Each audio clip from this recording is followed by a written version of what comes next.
ବାଲେଶ୍ୱର ଜିଲ୍ଲାର ଜଣେ ପ୍ରଖ୍ୟାତ ଇଲେକ୍ଟ୍ରିସିଆନ୍ ଗଦା ଭାଇ ବୟସ ଆସି 60 ହେଲାଣି, କିନ୍ତୁ ଆଜି ବି ଠିକ୍ ସେମିତି ପରିଶ୍ରମ କରୁଛନ୍ତି। କଠୋର ପରିଶ୍ରମରେ ସଫଳତା ପାଇବାର ସେ ହେଲେ ଜୀଅନ୍ତା ଉଦାହରଣ। ପିଲାବେଳୁ ବହୁତ ଦୁଃଖ କଷ୍ଟ ସହି ନିଜର ଗୋଟିଏ ସୁନ୍ଦର ପରିଚୟ ତିଆରି କରିଥିଲେ। କେବଳ ତାଙ୍କ ପାଇଁ ଏମିତି ବହୁତ ଗରିବ ଘର ଆଲୋକିତ ହୋଇଥିଲା। ତାଙ୍କର ଏହି ଉଦାର ଏବଂ ପରୋପକାରୀ ବ୍ୟବହାର ପାଇଁ ବାଲେଶ୍ୱରର ଅଧିକରୁ ଅଧିକ ଲୋକ ତାକୁ ଜାଣିଥିଲେ। 2024 ମସିହା ଫେବୃଆରୀ ମାସ 10 ତାରିଖ ଏହି ଦିନକୁ ଗଦା ଭାଇ କେବେ ବି ଭୁଲି ପାରିବେ ନାହିଁ, କାରଣ ସେଦିନ ତାଙ୍କ ସହିତ ଏମିତି କିଛି ଘଟଣା ଘଟିଥିଲା ଯାହାକୁ ସେ କେବେ ସ୍ୱପ୍ନରେ ବି ଭାବିନଥିଲେ। ସବୁଦିନ ପରି ସେଦିନ ବି ଗଦା ଭାଇ ନିଜର କର୍ମଚାରୀମାନଙ୍କ ସହିତ ଗୋଟିଏ ଘରେ ଇଲେକ୍ଟ୍ରିକ୍ କାମ କରୁଥିଲେ। ସମୟ ପାଖାପାଖି 5ଟା ହେବ। ସବୁ କାମ ସରୁ ସରୁ ଗଦା ଭାଇ ଘରକୁ ଯିବା ପାଇଁ ପ୍ରସ୍ତୁତ ହେଉଥାନ୍ତି। ଠିକ୍ ଏହି ସମୟରେ ତାଙ୍କ ଫୋନ୍କୁ ଗୋଟିଏ କଲ୍ ଆସିଲା। କଲ୍ଟି ନୀଳଗିରି ଜଙ୍ଗଲରେ ଅବସ୍ଥିତ ଗୋଟିଏ ଛୋଟ ଗାଁରୁ ଆସିଥିଲା। ପୁରା ଘର ତାଙ୍କର ଇଲେକ୍ଟ୍ରିକ୍ରେ ଚାର୍ଜ ହୋଇଯାଇଥିଲା। ଭୟରେ କେହି ବି ଘର ଭିତରକୁ ଯାଉନଥିଲେ। ଘର ଭିତରେ ଗୋଟିଏ 3 ବର୍ଷର ଛୋଟ ପିଲା ଶୋଇଥିଲା। ଯଦି ସେ ଉଠି ପଡ଼ିବ ତେବେ ବହୁତ ଅସୁବିଧା ହୋଇଯିବ। ସେଥିପାଇଁ ସମସ୍ତେ ବହୁତ ଚିନ୍ତାରେ ଥିଲେ। ଏକଥା ଶୁଣିବା ମାତ୍ରେ ଗଦା ଭାଇ ତୁରନ୍ତ ନିଜର ଜଣେ ଷ୍ଟାଫ୍କୁ ଧରି ସେଠାକୁ ବାହାରିଗଲେ। ଏହି ଲୋକଟି ଗଦା ଭାଇଙ୍କର ସବୁଠୁ ପୁରୁଣା ଏବଂ ଘନିଷ୍ଠ ବନ୍ଧୁ ମଧ୍ୟ ଥିଲେ। ସେଥିପାଇଁ ସେ ଟିକେ ଅଧିକ ବ୍ୟସ୍ତ ହୋଇଯାଇଥିଲେ। ପାଖାପାଖି 1 ଘଣ୍ଟା 40 ମିନିଟ୍ ପରେ ସେମାନେ ଯାଇ ସେଠାରେ ପହଞ୍ଚିଥିଲେ। ଗଦା ଭାଇ ସେଠି ପହଞ୍ଚିବା କ୍ଷଣି ନିଜର କାମ ଆରମ୍ଭ କରିଦେଲେ। ବହୁତ ଚେକ୍ କରିବା ପରେ ସେହି ପ୍ରୋବ୍ଲେମର କାରଣ ଜଣାପଡ଼ିଲା। ସେହି ଘରେ ବହୁତ କିଛି ଅସୁବିଧା ଥିଲା, ଯେଉଁଥିପାଇଁ ସେ ଘରଟି ଚାର୍ଜ ହୋଇଯାଇଥିଲା। ଗଦା ଭାଇ ତୁରନ୍ତ ସେହି ସବୁ ଜିନିଷକୁ ମାର୍କେଟରୁ ମଗାଇଲେ। ଜିନିଷ ଆସିବା କ୍ଷଣି ସେ କାମରେ ଲାଗିଯାଇଥିଲେ। କାମ ସରୁ ସରୁ ପ୍ରାୟ ରାତି 8ଟା ହୋଇଯାଇଥିଲା। ଏତେ ଦିନ ପରେ ବନ୍ଧୁଟି ଯେତେବେଳେ ତାଙ୍କ ଘରକୁ ଆସିଛନ୍ତି, ସେ ଆଉ କ'ଣ ସହଜରେ ଛାଡ଼ିଥାନ୍ତେ। ତାଙ୍କ ସହ ଗପସପ୍ କରି ପେଟେ ଖୁଆଇ ପିଆଇ ଛାଡ଼ିଲେ, କିନ୍ତୁ ରାତି ସେତେବେଳକୁ 11:30 ହୋଇଯାଇଥିଲା। ଘଡ଼ିରେ ସମୟ ଦେଖି ସେ ଚମକି ପଡ଼ିଲେ। ରାତି ବହୁତ ଅଧିକ ପାଇଁ ତାଙ୍କ ବନ୍ଧୁଙ୍କଠାରୁ ବିଦାୟ ନେଇ ଘରକୁ ବାହାରିଲେ। ମଫସଲ ଗାଁ ଥିଲା, ତେଣୁ ରାତି 8ଟା ପରେ ସମସ୍ତଙ୍କ ଘରର କବାଟ ଝରକା ପଡ଼ିଯାଉଥିଲା। ରାତି ଅଧିକା ହେବା କାରଣରୁ ତାଙ୍କ ବନ୍ଧୁ ସେଦିନ ଘରକୁ ନ ଯାଇ ତାଙ୍କ ଘରେ ରହିଯିବା ପାଇଁ କହିଲେ, କାରଣ ସେମାନେ ଭଲ ଭାବେ ଜାଣିଥିଲେ ଏତେ ରାତିରେ ସେହି ରାସ୍ତା ଦେଇ ଗଲେ ତାଙ୍କ ସହିତ କ'ଣ ଘଟିବ। କିନ୍ତୁ ଗଦା ଭାଇ ତାଙ୍କ କଥା ନ ଶୁଣି ସେଠାରୁ ବାହାରି ଆସିଲେ। ପ୍ରକୃତରେ ସେ ଥିଲେ ସହରିଆ ଲୋକ। ସେ ଏସବୁରେ ବା ବିଶ୍ୱାସ କେମିତି କରିଥାନ୍ତେ। ସେ ସେଠାରୁ ଚାଲି ଆସିଲେ।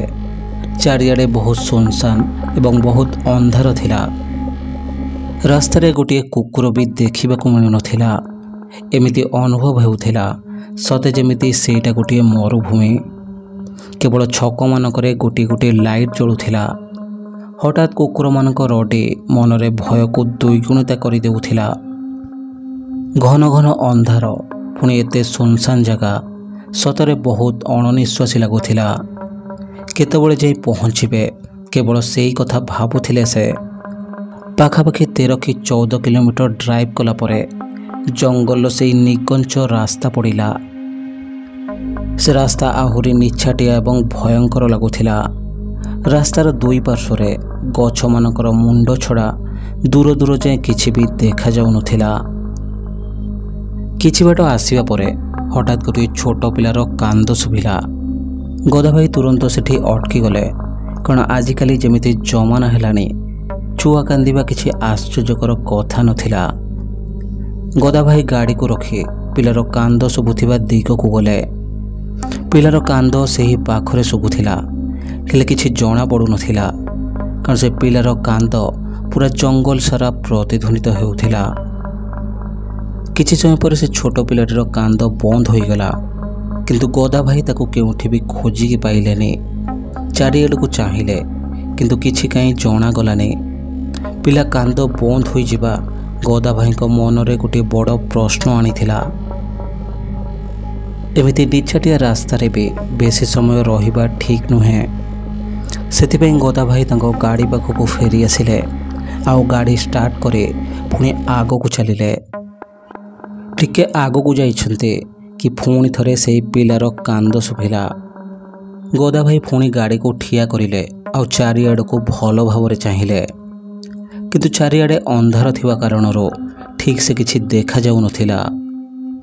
ଗାଡ଼ିରୁ ଓହ୍ଲାଇ ମୋବାଇଲର ଫ୍ଲାସ୍ ଲାଇଟ୍ରେ ଚାରିଆଡ଼କୁ ଭଲ ଭାବରେ ଦେଖିଲେ, କିନ୍ତୁ କେହି କୁଆଡ଼େ ଦେଖାଯାଉନଥିଲେ।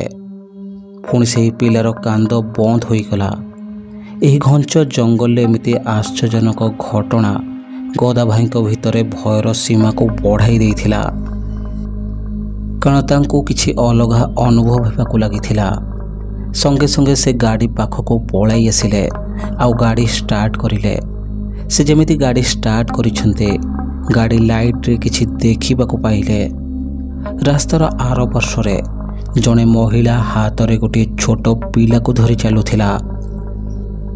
ପ୍ରଥମେ ତ ଗଦା ଭାଇ ତାକୁ ଦେଖି ଡରିଗଲେ, କିନ୍ତୁ ସେ ସାହସ କରି ତାକୁ ପଚାରିଲେ, କିଏ ତୁମେ? ଏତେ ରାତିରେ ଏଠି କ'ଣ କରୁଛ?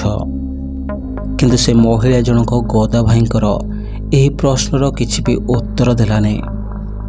ଗଦା ଭାଇ ପୁଣି ଥରେ ତାକୁ ପଚାରିଲେ, କିନ୍ତୁ ସେ କିଛି ବି କହୁନଥାଏ।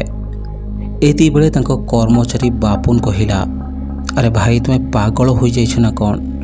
କାହା ସହିତ କଥା ହେଉଛ? ସେଟା ମଣିଷ ନୁହେଁ, ଭୂତଟେ। ଭାଇ, ତୁମେ ଜଲ୍ଦି ଘରକୁ ଚାଲ, ମୋତେ ବହୁତ ଜୋରରେ ଡର ଲାଗୁଛି।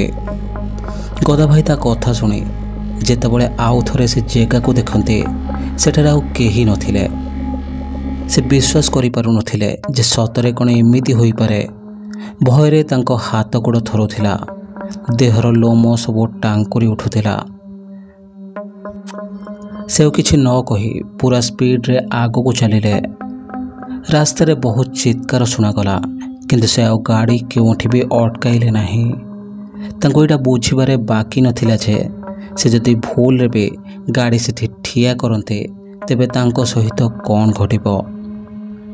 ଭୟରେ ଛାତିର ସ୍ପନ୍ଦନ ଦୁଇ ଜଣଙ୍କର ଧକ୍ ଧକ୍ ହେଉଥିଲା। ଯଦି ଆଉ ଥରେ ସେ ସ୍ତ୍ରୀ ଲୋକ ସେମାନଙ୍କ ଆଗକୁ ଚାଲି ଆସିଥାନ୍ତା, ତେବେ ସେଦିନ ଗଦା ଭାଇଙ୍କର ହାର୍ଟ ଫେଲ୍ ହୋଇଯାଇଥାନ୍ତା। ସେମାନେ କେତେବେଳେ ଯେ ଆସି ଘରେ ପହଞ୍ଚିଛନ୍ତି ନିଜେ ବି ଜାଣିନାହାନ୍ତି। ଘରେ ଆସିବା କ୍ଷଣି ତାଙ୍କ ରୁମ୍କୁ ସିଧା ଚାଲିଗଲେ। ସେ ଏତେ ଡରି ଯାଇଥିଲେ ଯେ କାହା ସହିତ କଥା ହେବା ପାଇଁ ବି ତାଙ୍କର ଇଚ୍ଛା ନଥିଲା। ସେବେଠୁ ଗଦା ଭାଇ କାହା ଘରକୁ ଅଧିକ ରାତିରେ ଯାଆନ୍ତି ନାହିଁ।